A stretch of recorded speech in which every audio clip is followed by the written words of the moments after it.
আর আমার ছোট্ট ছোট্ট সুন্দর পোষ্য, তোরা হবি আমার সহকর্মী। ইটিস পিটিস হুলুক ছু, রূপ ধরে নিয়ে ছিলিকপু, আসুক তোদের নতুন হুঁশ, তোরা হয়ে যা আস্ত মানুষ।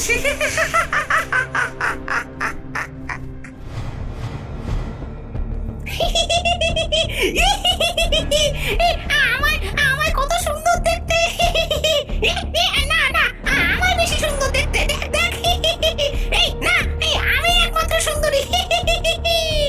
আহ, ঝগড়া করো না বাছা, তোমরা সকলেই সুন্দর। শোনো, আমার মায়া রাতে কাজ করবে, দিনের আলোয় তোমরা আবার শকুন হয়ে যাবে। ডাইনি বাড়ি থেকে বেরিয়ে লোকজনের সাথে মিশতে চাইল, কিন্তু সকলেই ডাইনিকে দেখে ভয়ে পালিয়ে যেতে থাকলো। ডাইনি এবার হাঁটতে হাঁটতে বাজারের দিকে গেল। ও বাছা, শোনো। আমায় ডাকছো বুড়িমা? হ্যাঁ রে বাছা, এদিকে শোন। ও, এমন একখানা নাদুস নুদুস শিকার যদি পাই তবে তো বেশ হয়। আমার ছানারা একে একদম তাড়িয়ে তাড়িয়ে খাবে। এই গ্রামের শেষ প্রান্তে আমার বাড়িতে আমি একটা শখের পার্লার খুলেছি। ওখানে সাজতে এলে তোমায় বার্ধক্য ছুতে পারবে না। সবাইকে আসতে বলে দিও, কোনো টাকা পয়সা লাগবে না। হ্যাঁ, ঠিক আছে ঠিক আছে, আমি এখন আসি, বাকিদের তোমার কথা বলে দেব। মহুয়া দূরে দাঁড়িয়ে ডাইনির সাথে পারুলকে কথা বলতে দেখছিল।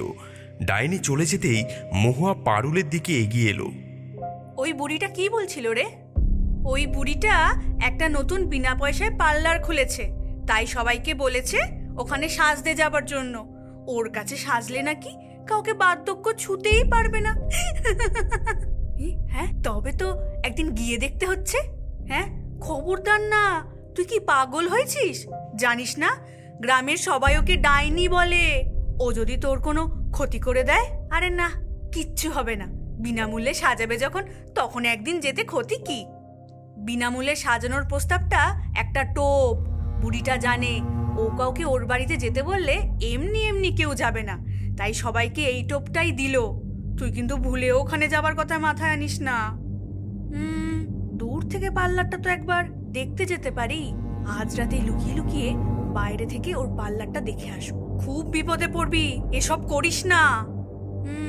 আচ্ছা, যাব না, আমি তো যাবই।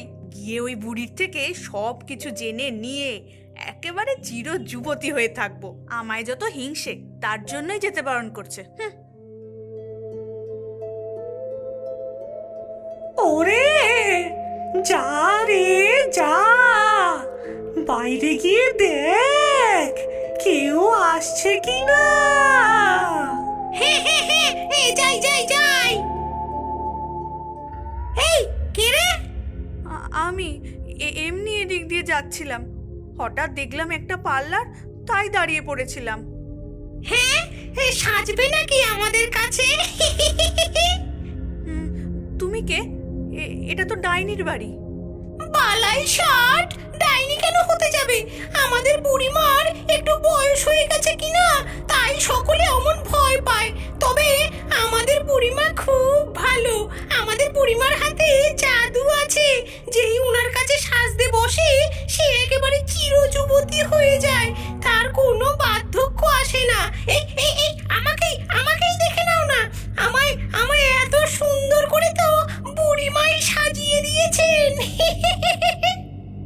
জনিলার কথা শুনে মহুয়ার চোখ চকচক করে ওঠে। ওর দু চোখে তখন চির যুবতী হবার বাসনা। ও ভালো মন্দ কিছু না ভেবেই বলে ওঠে, ঠিক আছে, আমিও বুড়িমার কাছে সাজতে চাই। এসো তবে।